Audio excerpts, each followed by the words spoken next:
नमस्कार दोस्तों। जैसा कि अभी तक मॉडर्न हिस्ट्री पढ़ रहे थे, उसी मॉडर्न हिस्ट्री में आज हम पढ़ेंगे 18वीं सदी का भारत।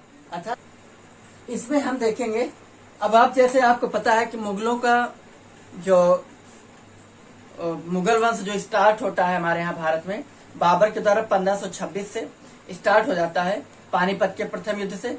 लेकिन मुगल जो है उसके बाद 6 इनके शासक मुगल के कुछ ज्यादा ही सक्रिय रहते हैं। उसके बाद जो है मुगल जो हम पढ़ते हैं वो उत्तरवर्ती मुगल काल पढ़ते हैं। ये इस समय जो काल हम पढ़ रहे हैं 17-18वीं सदी, यहाँ पर आपको देखने को मिलेगा कि ज्यादातर जो सारे शासक है उत्तरवर्ती मुगल काल के हैं, तो वो उतना ज्यादा सक्रिय नहीं रह पाए, अपनी शासन प्रशासन प्रणाली इतना ज्यादा स्ट्रांग मजबूत नहीं रख पाए, जिसकी वजह से उनके जो सामंत रहे, उनके जो सूबेदार रहे, उनके जो दीवान रहे, उनके कंट्रोल में नहीं रहे, जिसकी वजह से इनके सामंत ही, इनके सूबेदार ही इनसे अलग होकर एक नए प्रांत का एक स्वतंत्र प्रांत गठित कर लेते थे। जैसे आप देख रहे हैं 28वीं सदी में मुगल से अलग होकर बने कुछ प्रांत और कुछ जो मुगल से ऑलरेडी अलग थे। ठीक है, तो जो मुगल से अलग होकर बने उनमें थे हैदराबाद, कर्नाटक, अवध, बंगाल, रोहिलखंड, बुंदेलखंड। ये सारे 5-6 जो प्रांत हैं, ये मुगलों के क्षेत्र में आते थे। लेकिन यहाँ पर जब मुगल शक्ति कमजोर हुई, यहाँ पर जो उन्होंने सूबेदार नियुक्त किए थे, जो दीवान नियुक्त किए थे, उन्होंने स्वयं इन प्रांतों को स्वतंत्र घोषित करके यहाँ पर अपनी सरकार, अपना शासन प्रशासन व्यवस्था, लॉ एंड ऑर्डर मेंटेन कर ली। वैसे ही जो ऑलरेडी मुगलों से अलग थे, जो अक्सर मुगलों से लड़ते रहे हैं, वह है मराठा, मैसूर, पंजाब और त्रावणकोर के कुछ प्रमुख शासक। लेकिन कुछ राजपूताना स्टेट्स थी, राजपूताना प्रांत या राज्य थे, आमेर, राजस्थान, जोधपुर, पटियाला, गुजरात, मालवा, ये जो थी ये स्टेट थी राजपूताना स्टेट्स। ठीक है, यहाँ पर राजपूतों का वर्चस्व रहा है, इनका शासन प्रशासन, इनका लॉ एंड ऑर्डर यहाँ पर चलता था। ये है भारत का नक्शा 18वीं सदी का, 18वीं सदी के दौर का ये नक्शा है जो मैंने आपको समझाने की कोशिश की है। अब जैसे कि ये वाला जो एरिया पंजाब था, ये जो नक्शा है ये अफगानिस्तान तक के पूरे एरिया को समेटे हुए है। ठीक है, तो ये पंजाब है पश्चिम में, अवध ये बंगाल, फिर एचबी मतलब हैदराबाद, फिर कर्नाटक। जैसे आप इस समय मैप में कर्नाटक इधर देखते हैं, लेकिन 18वीं सदी में कर्नाटक इधर था। कर्नाटक वही है जिसको कार्नेटिक बोलते हैं। कार्नेटिक वार आप आगे पढ़ेंगे, आंग्ल कार्नेटिक वार। ठीक है, तो वही कार्नेटिक अर्थात कर्नाटक को ही कार्नेटिक बोलते थे। उसके नीचे आएंगे मद्रास, जिसको चेन्नई बोलते हैं। मद्रास में EIC अर्थात EICHQ, EIC यानी ईस्ट इंडिया कंपनी का हेडक्वार्टर मद्रास में था। पुडचेरी FRENCH फ्रेंच का हेडक्वार्टर यानी फ्रांसीसियो का हेडक्वार्टर पुडचेरी में था। वैसे ही इधर आप आएंगे पश्चिम साइड में, पश्चिमी तट पर, तो यहाँ पे मैसूर मिलेगा। ये वही मैसूर है जिसकी स्थापना 1761 में हैदर अली करता है। हैदर अली जो कि टीपू सुल्तान का पिता है।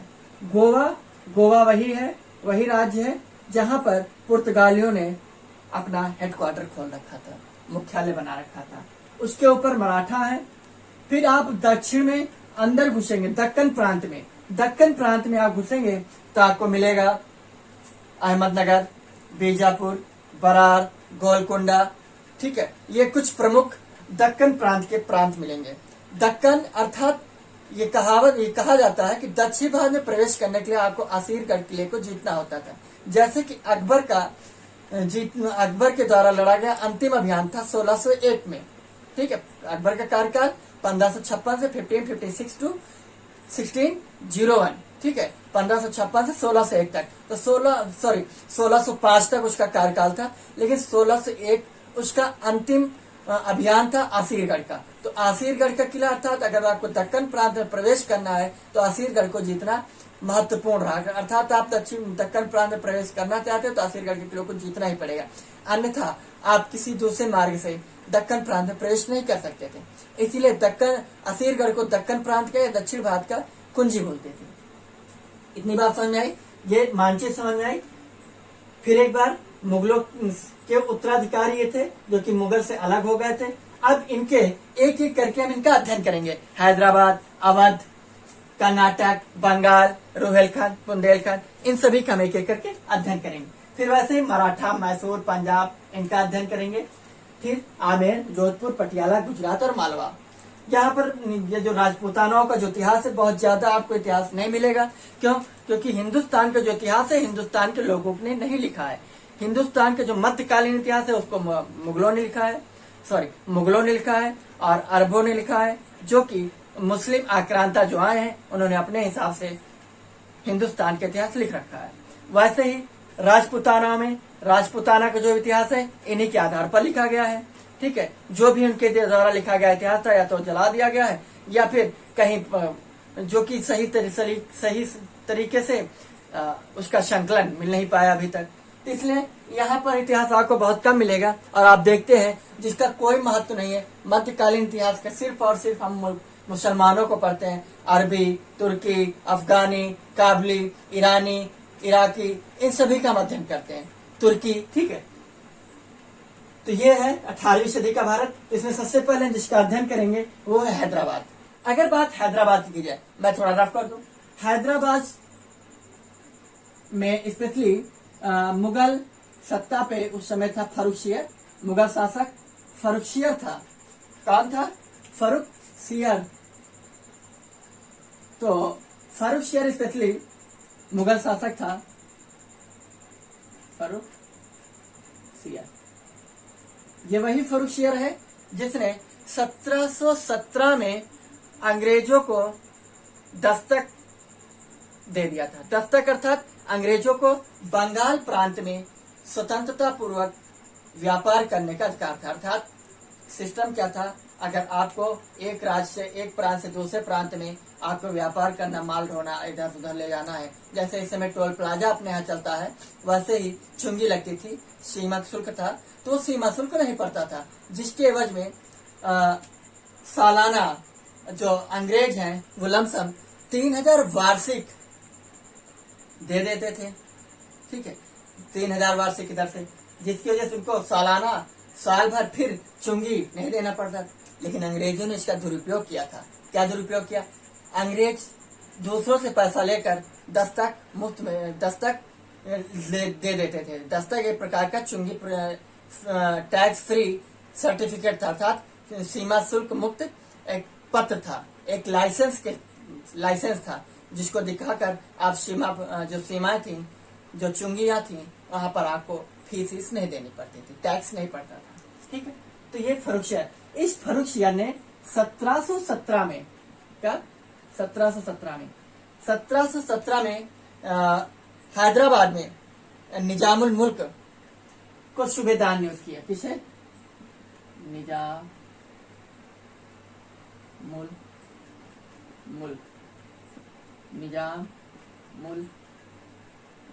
निजामुल मुल्क को हैदराबाद का सूबेदार नियुक्त किया। क्या नियुक्त किया? सूबेदार। ठीक है, जिसके चलते 1724 आते आते ये क्या किया इसने, निजामुल मुल्क ने हैदराबाद में स्वतंत्र हैदराबाद की स्थापना कर दी, स्वतंत्र प्रांत की स्थापना कर दी हैदराबाद में। जिसको लेकिन अब फर्रुखसियर एक्चुअली में शासक जो है मुगल बादशाह दिल्ली में बैठा है। कहाँ बैठा है? दिल्ली में। और दिल्ली से हैदराबाद दूर है, तो दिल्ली से हैदराबाद को कंट्रोल करने के लॉ एंड ऑर्डर, कानून प्रबंधन प्रणाली को व्यवस्थित तरीके से सुचारू रूप से चलाए रखने के लिए शासक वहां से सीधा कंट्रोल कर नहीं पड़ सकता है। इसलिए हर प्रांतों में एक एक सूबेदार, एक एक दीवान नियुक्त कर दिया। हर प्रांत में मुगल दो उत्तराधिकारी अर्थात 2 पदाधिकारी नियुक्त करते थे, एक सूबेदार, दूसरा दीवान। दीवान क्या करता था? दीवान जो है राजस्व वसूलता था। क्या वसूलता था? राजस्व व्यवस्था इनके पास थी। और सूबेदार सैन्य प्रणाली व्यवस्था देखता था। ठीक है, जिसकी वजह से सूबेदार, जो हैदराबाद का सूबेदार निजामुल मुल्क था, जिसका वास्तविक नाम चिनक्लिच खां था। चिनक्लिच खां क्या था? चिनक्लिच खां इसका नाम था, वास्तविक नाम। इसने हैदराबाद को स्वतंत्र प्रांत घोषित कर दिया। किसने? निजामुल मुल्क, या जिसका वास्तविक नाम चिंकलिज खा था। लेकिन 1724 में ही एक युद्ध होता है जिसको शुकर खेड़ा के युद्ध बोलते हैं। क्या बोलते हैं? शुकर खेड़ा का युद्ध। कब हो रहा है? 1724 में। लेकिन जैसे ही दिल्ली में बैठे मुगल बादशाह को पता चलता है कि हैदराबाद का जो सूबेदार था निजामुल मुल्क अर्थात चिंकलिज खां, उसने हैदराबाद को एक स्वतंत्र प्रांत घोषित कर दिया, उसने तुरंत मुबारक खां को भेजा। किसको भेजा? मुबारक खां को।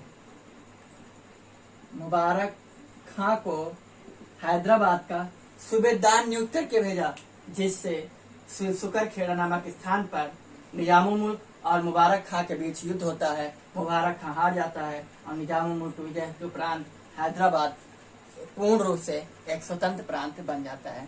तो ये रही कहानी हैदराबाद की। अगला अगर हम देखें तो कर्नाटक। कर्नाटक को हम सिर्फ यहाँ पर सिर्फ एक हिंट के रूप में पढ़ाएंगे, बाकी पूरा कर्नाटक पढ़ाएंगे आपको अलग लेक्चर में। कर्नाटक की स्थापना किसने की? ठीक है, यही चीज मैं आपको पढ़ाऊंगा यहाँ के बाद। बात की जाए यदि कर्नाटक की, तो कर्नाटक का जो संस्थापक है उसका नाम है सदाउल्ला खां। सदाउल्ला खां कौन है? सदाउल्ला खां। कहाँ का? कर्नाटक। एक चीज आपको पता होनी चाहिए, कर्नाटक दक्षिण भारत का एक हिस्सा है, जिसके चलते यहाँ पर जो व्यक्ति दक्कन का सूबेदार होता था वही कर्नाटक का सूबेदार होता था। कर्नाटक एक छोटा प्रांत था, जिसके चलते दक्कन में जिसकी सूबेदारी होती थी उसी की सूबेदारी कर्नाटक में मान ली जाती थी। कर्नाटक के लिए कोई स्पेशली सूबेदार नियुक्त होकर दिल्ली के बादशाह द्वारा नहीं आता था। ठीक है, इस प्रकार कर्नाटक से जो आता है सदाउल्ला खां, उसने कर्नाटक को मुगलों से अलग करके स्वतंत्र प्रांत घोषित कर देता है। इसकी राजधानी पूछती आती है अक्सर, आपको पता होना चाहिए, आरकाट। आरकाट का महत्व है क्योंकि अभी आगे जो आंग्ल कर्नाटक युद्ध होंगे वहां पर आरकाट का मेन रोल है। ठीक है, मुख्य भूमिका आरकाट नामक स्थान अदा करेगा। तो ये रहा कर्नाटक। बात अगर अवध की जाए तो अवध की स्थापना सदाउल्ला खां, इसका नाम है सदाउल्ला खां, उसका नाम है सदाअत खां,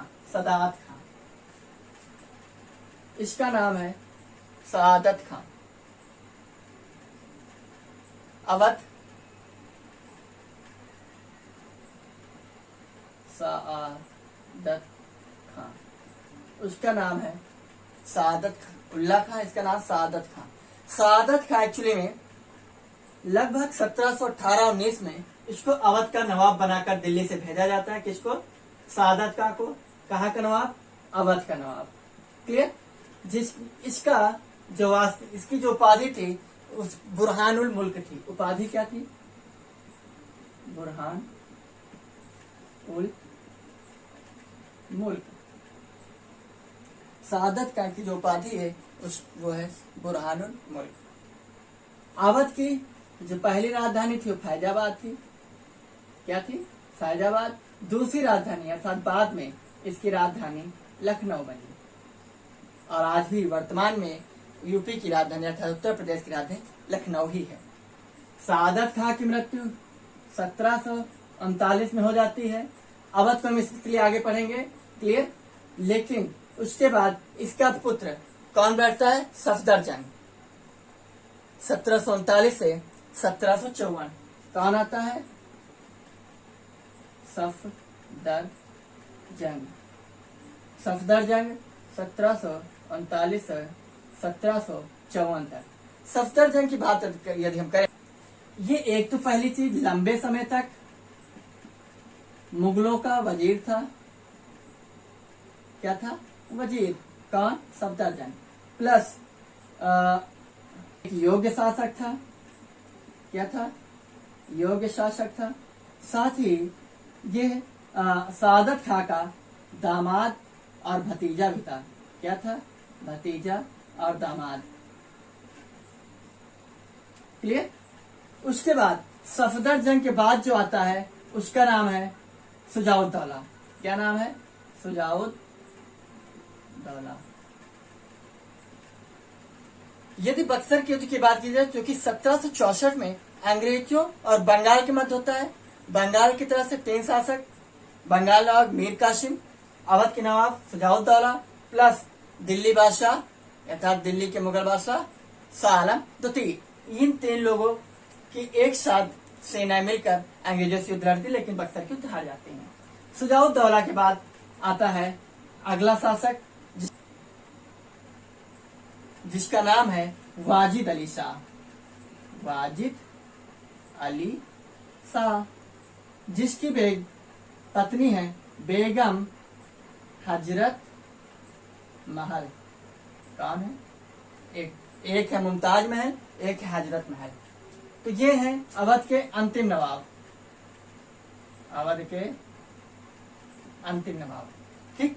बेगम हजरत महल के पति वाजिद अली शाह। इनका एक पुत्र है बिरजिश कादिर अली। कौन है पुत्र? बिरजिश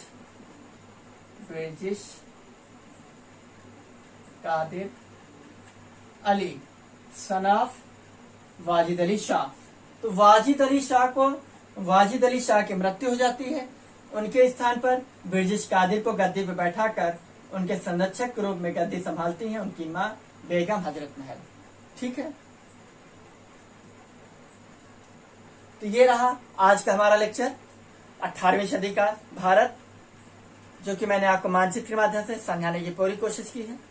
तो प्लीज आप इनको एक बार ध्यान से पढ़ लें। इसके बाद जो अगले लेक्चर आएंगे वो बहुत ही महत्वपूर्ण, क्योंकि वहां से क्वेश्चन बहुत ज्यादा आते हैं। ठीक है। तो आज के लिए इतना ही। आज का बहुत बहुत धन्यवाद। Thank you. जय हिंद, जय भारत।